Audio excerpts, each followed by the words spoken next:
All right. So last time we talked about counting, right?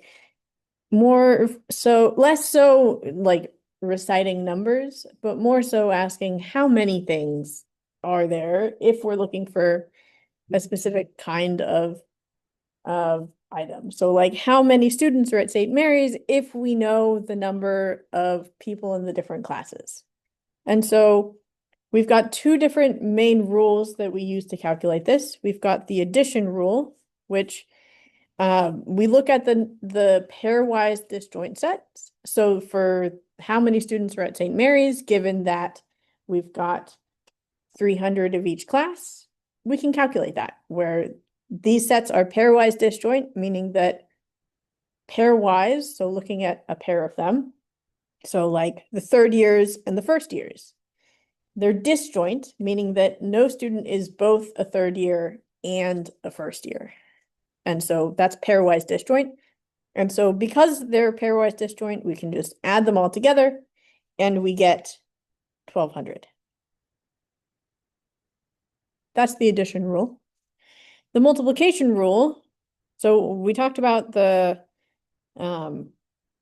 like if there is some overlap, then you just subtract the number of things in the intersection. The complement rule, which I promise will be useful very soon, imminently, is if I want to find the number of things in the universe, then I just add the number of things in our set plus the number of things not in our set. Or we could rearrange this equation as needed. So let's say if we know the number of things not in our set, and we know how many things are in the universe, then we can say, let's see if I can rearrange this. So we would have the number of things in our universe minus the number of things not in our set, and that gives us the number of things in our set. So we play around with the information that we've got. All right, and then we talked about the multiplication rule, which is we've got some distinct problems where the solution to any given problem doesn't depend on the solutions that happened before, right? So if we're looking for how many roots from A to C, then there's 3 options from A to B, 2 options from B to C. And so how many paths from A to C? 3 times 2, and we multiply because it's not dependent on, for B to C, there's 2 options. That doesn't depend on how we got here, right? We chose any of the 3 paths, and now we're here. And similarly, when we go from C to D, then we just multiply that again by 4 because we have 4 new options. And so the multiplication rule is just saying, if you've got these distinct tasks that need to be completed in sequence, then you just multiply the number of ways needed to complete each task, as long as they're not linked. As long as you can complete the second task, regardless of how the first task is completed, and so on. All right, and then we did problems. I want to talk about C, where if we're trying to see how many 3-digit numbers can be made out of digits from 1, 4, 5, 8, and 9, if we call this the set A, we've got 5 numbers to choose from. And so when we think about C, this is another kind of problem where to some people it comes super easily and to some people it doesn't. And so like for me, when I was prepping this, I stared at this for 5 minutes trying to figure out how do I make the number odd? And like I didn't know. And some of you came in and you're like, oh yeah. So the way to make it odd is we look at the last digit. And the odd options that we have here are 1, 5, and 9. 3 out of our 5.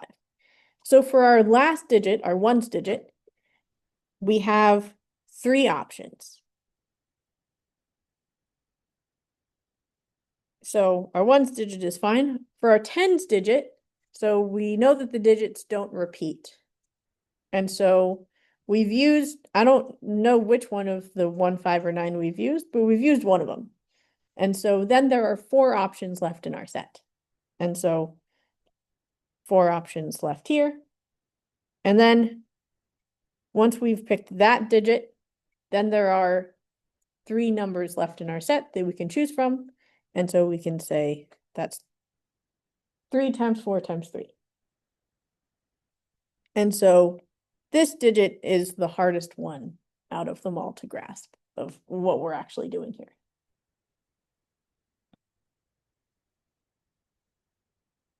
All right. Did any of you get to problem D last time? Cool. I also may not have scrolled. Okay. Yeah, that's fine. So I want us to have this as our warm-up.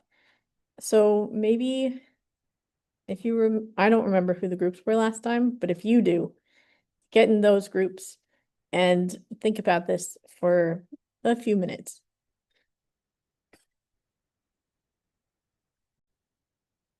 Okay, today we're talking about permutations and combinations, which is section 8.3. And so my plan is to kind of introduce you to what these are, what are the equations, and then let you loose and we'll do problems as long as we can. So there's the notion of, which we've been looking at so far, of this idea of sequence or a subset. And so let's think first about like what's a set? Just like a collection of numbers. Does the order in which we write it matter? No. Okay. For a sequence, so let's consider like if I pull 5 cards from a deck, then I actually have a deck of cards. Hooray. So if I pull like 5 cards from a deck, it matters that like I pull an ace first, and then a 2 next, and then a 3 next. These are all in order because I use them for sorting. So for a sequence, the order matters. And so this also is true for like if we have a sequence of classes. So like the CS certificate is first you take programming 1, then you take programming 2, then you take algorithms, right? And so that order matters. You can't like take algorithms and then programming 1. That doesn't make sense. And you would be super lost. And so there's the difference between the sequence where the order matters and a subset where the order doesn't matter.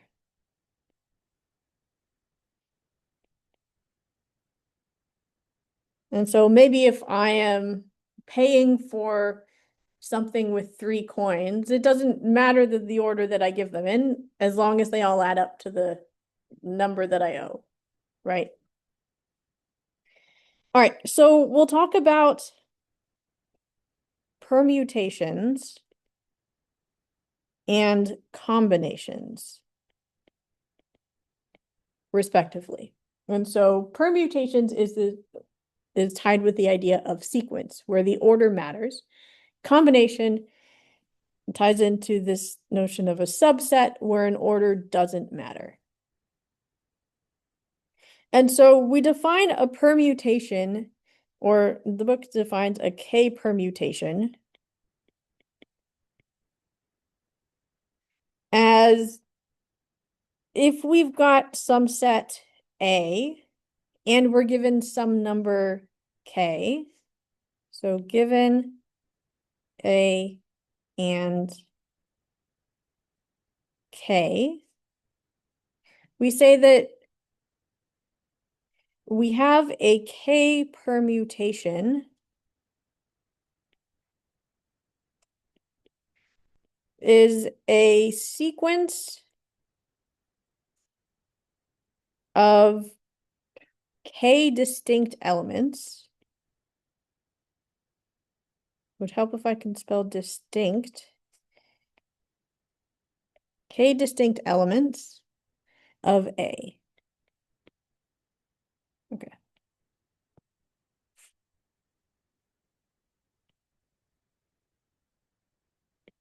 So we're given some set and we're given a number and we're like, all right, give me a sequence of this number of distinct elements.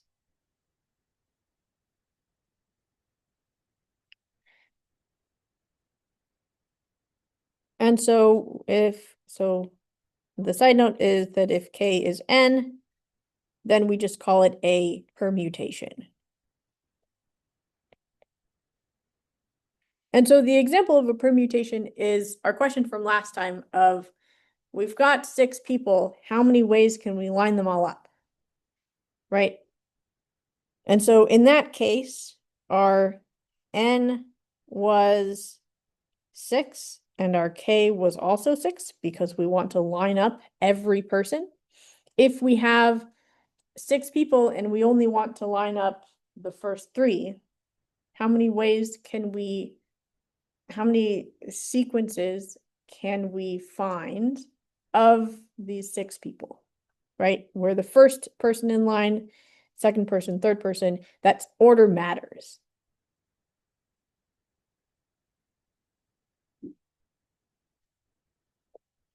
All right. So our example for this is, let's say we've got A is equal to 1, 2, and 3. And we write this as P of N and K, where N is the number of things in our set, and K is however long our sequence we would like it to be. And so if we find the permutations of A and or the number of things in A and let's say 2. So the number of ways we can order 2 things. So we could choose 1, 2. We could choose 2, 3. We could choose 1, 3. And we could do 2, 1. We could do 3, 2. We could do 3, 1. Am I missing anything?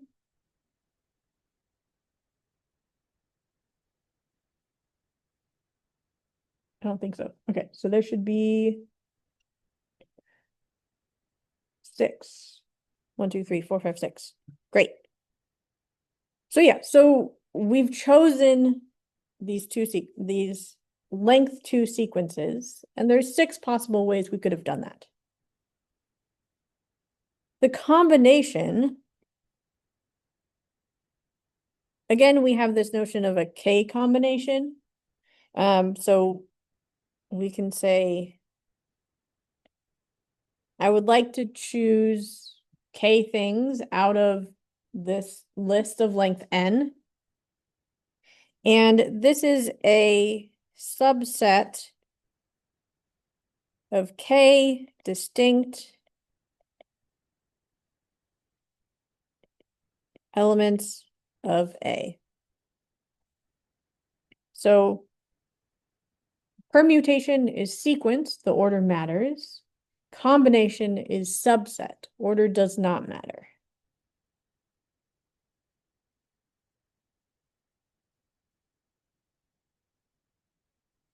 And so what's if we're trying to find all the combinations,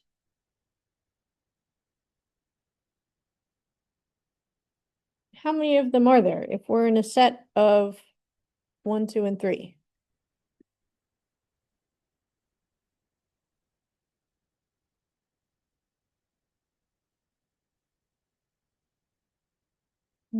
Oh, yeah. Okay. So I will write it with curly brackets because we're talking about subsets. So we've got 1 and 2.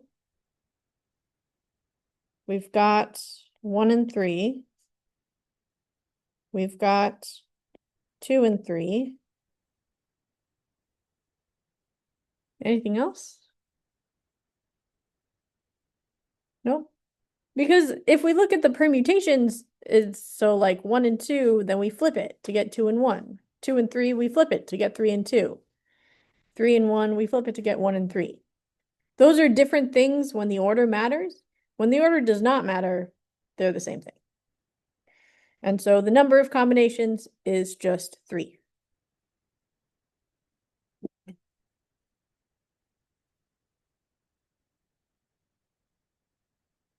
All right, so for permutations,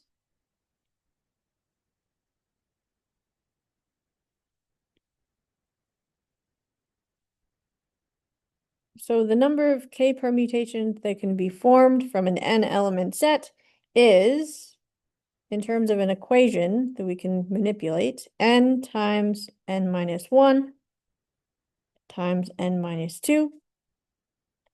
Hopefully this should look familiar with the stuff you're doing. Not quite factorial. Because we go all the way down to n minus k plus 1. Because, right, we're only having sequences we're only having sequences of length k. Right? So we don't go all the way down to 1 because we're maybe not choosing all of the set, all of those elements. I will note that if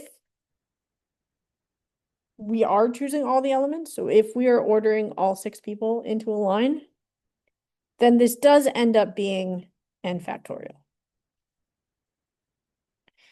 And so, I don't know, this one isn't super easy to remember, so let's try and make it into a formula that is easy to remember.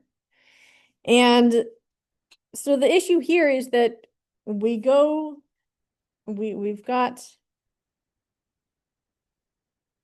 if we go down to n minus k plus 1, and we want to take us the rest of the way down to like n minus k times n minus k minus 1, and so on. And so with some tricky algebra, we can do that. N minus k plus 1. So I've got a number. I can multiply a number by 1. Just whatever 1 looks like. And so I can multiply it by n minus k times n minus k minus 1. I am running out of room. And so on until 2 and 1. Right? So I take the rest of the stuff that I'm missing, and I just put that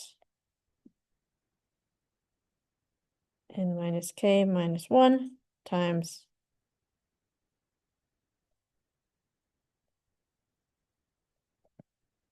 2 times 1. That's a big number, but it's also 1, so I'm allowed to do this. And since we're multiplying, this is secretly over 1. And so now the numerator is n to n minus k plus 1 times n minus k times n minus k minus 1 all the way down to 1. So the numerator becomes super easy. And now we can say this is just n factorial.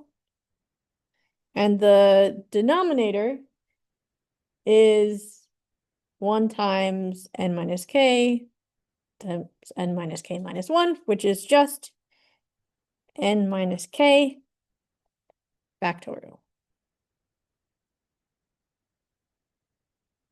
This is a permutation.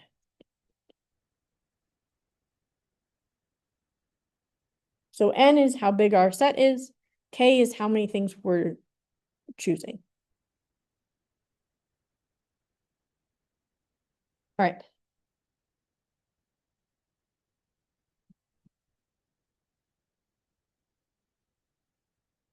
Let's talk about combinations.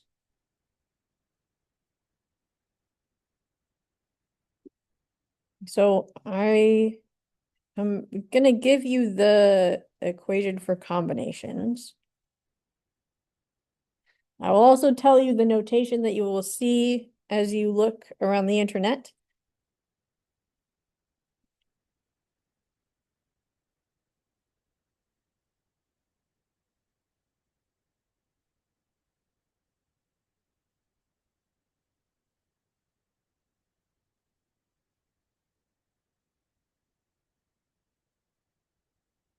Say that again. Yeah, I think it's NPK, something like that.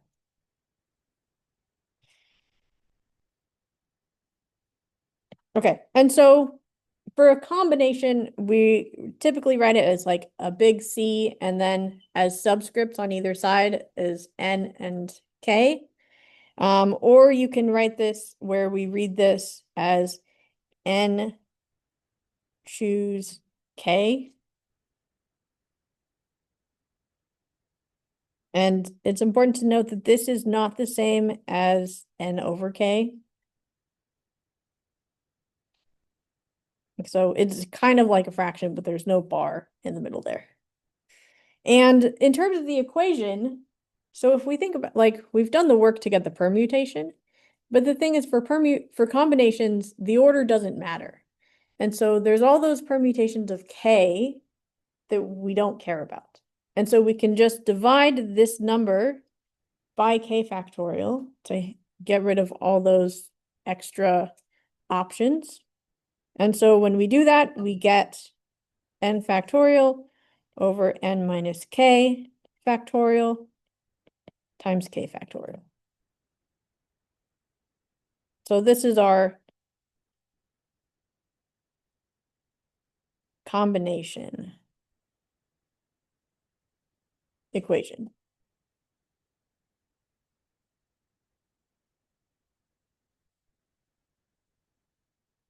And so we've been doing permutation questions of we've been doing both kinds of questions. So like this is a permutation question. How many 3-digit numbers when the digits can repeat? These are also permutation questions, kind of, right? So when the digits can repeat, or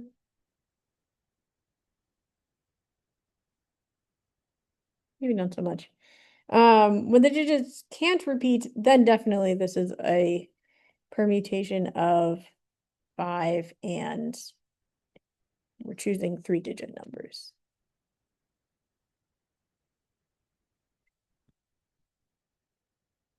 So for example, let's come back down here.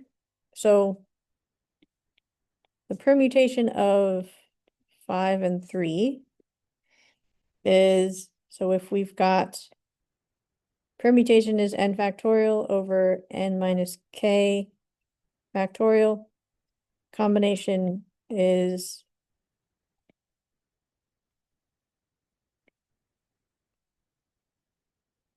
that. So permutation of 5 and 3 is 5 factorial over 5 minus 3, which is 2. And 5 factorial is 5 times 4 times 3 times 2 times 1. 2 factorial is 2 times 1. And so those cancel out. And so we get that this is 5 times 4 times 3. Right. And so that's what we calculated when give me a 3-digit number with 5 options and no digit can repeat. This is a permutation.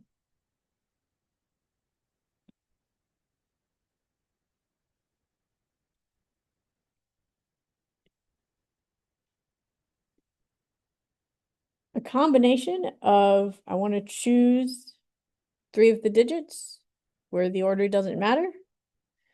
This is 5 factorial over 2 factorial times 3 factorial. So this is 5 times 4 times 3 times 2 times 1. And then the 2 factorials cancel out as before. And then just that number cancels out. And so we get 5 times 4, which is 20, over 2, which is 2. And so we get 10.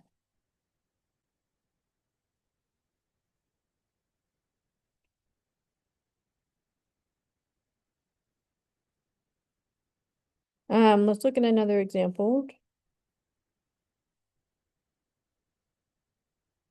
A permutation of 5 elements is 5 factorial over 5 minus 5 factorial, which is just 1. And so this is 5 factorial in itself, which is 120.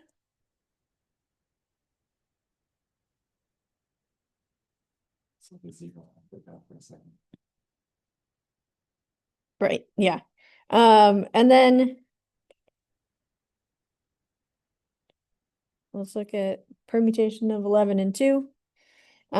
This is, we have 11 options for our first thing, and then 10 options for our second thing. And if we wrote out the equation, we would get here as well. So we have 11 factorial over 9 factorial. And so the numbers that we are, so in the numerator, we would have 11 and 10. And then after that, we've got 9, 8, 7, 6, and those all cancel out. So then we just get 11 times 10. Make sense so far? Okay. Let's see, anything else I need to tell you? I'll tell you a few shortcuts for this one. So for combinations, how many ways can we choose 0 things in an n element set? I give you 10 cards. How many ways can you choose none of them? Just one, right? There's one way to choose nothing.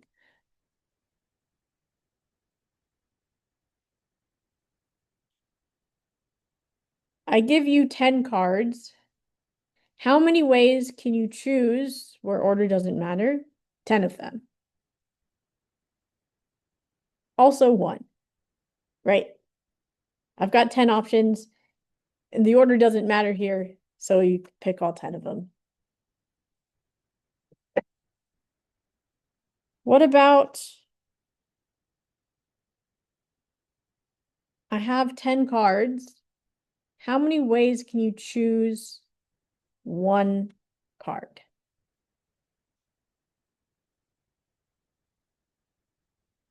N. So if I have 10 cards, you've got 10 ways to choose 1 card.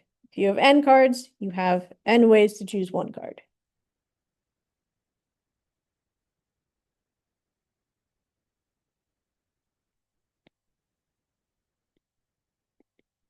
So if I have 10 cards, how many ways can you choose 9?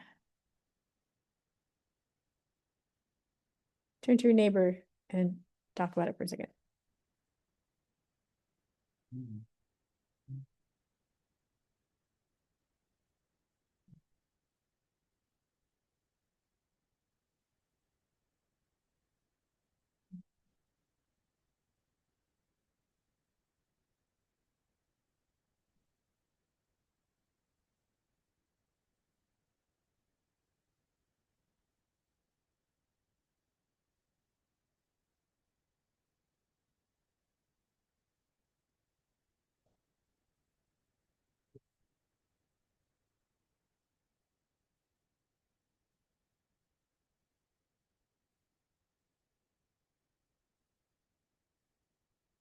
Okay, so we've got some obvious options. One could be an option. Is that correct? No, because there's more than one way to choose 9 cards out of 10.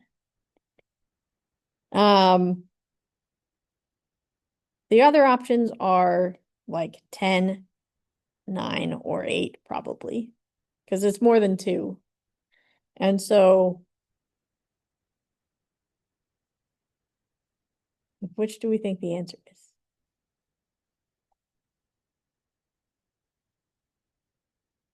Yeah.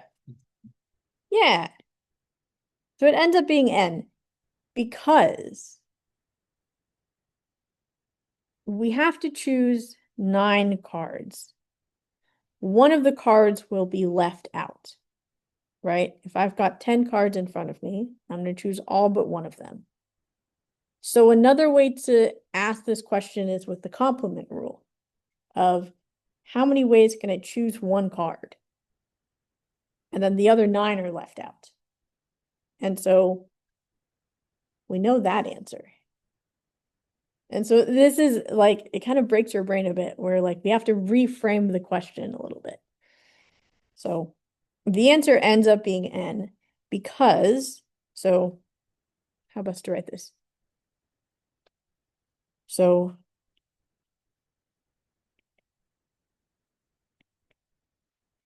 there's N ways to choose one. And in this land, one will be left out. And so for that reason, these two answers are linked together. So if I'm asking you to choose how many, so if I've got all my colored markers here, how many ways are there to choose all but 2 of them? It's the same answer as how many ways can you choose 2 of them?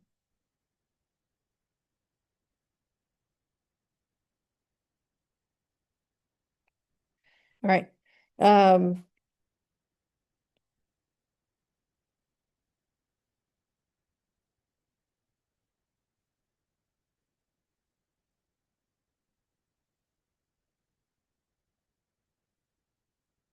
And so we can generalize this to say, if I have to choose k things, that's analogous to me choosing n minus k things, and vice versa. So if one of them is easier to calculate, then do that. They're equivalent.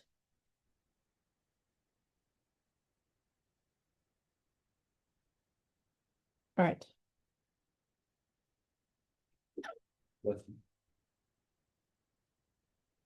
I think the rest,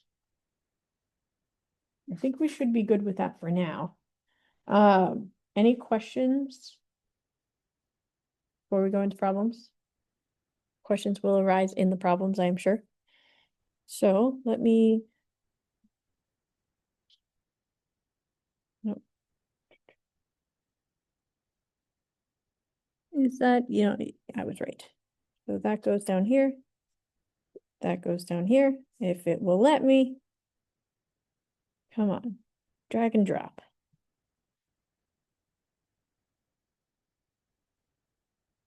All right. So I've got 1, 2, 3, 4, and then 5, 6, 7. These are your homework questions. These are activities in the book. And so let's start with the more simple ones. And if you want to go in the same groups that you were earlier, plus some people who came in late. And so let's solve these problems. Go for it.